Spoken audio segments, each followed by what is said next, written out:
Daugelis žino, kad šiais metais švenčiame lietuvių literatūros klasiko Kristijono Donelaičio 300-asias gimimo metinės. Tačiau retas, kuris pasakytų, kad sykiu minime ir Donelaičio vardo suteikimo viena iš pagrindinių Kauno gatvių 95-metį.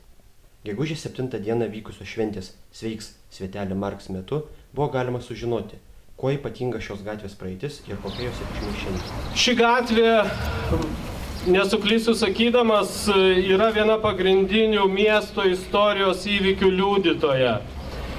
Tarpukariu joje buvo rikiuojama kariuomenė, vyko paradai, įvairios iškilmės, mitingai ir demonstracijos.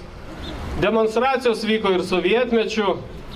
Žodžiu, šita gatvė turi daug ko papasakoti. Kad čia kūrėsi tiek ir finansinės institucijos, tiek ir mokslo institucijos, tiek ir užsienio ambasados, tiek ir kultūros. Pagaliau Donelaičio gatvė sankirtos su Ožiškėnės baigėsi mūsų filharmonijai. Tai kiekvienas savo pastatas tikrai atliko savo unikalią ir atlieka unikalią funkciją, jau apie privačius namus net nekalbu. Tai aišku, kad lietuviams iš tiesų buvo brangus Donelaičio atminimas ir dėl to.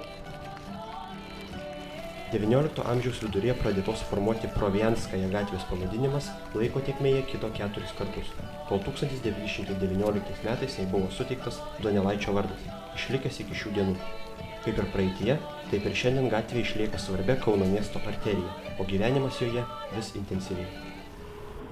Man atrodo, kad čia visur yra labai patogu, kažko tai keisti galbūt ir nereiktų.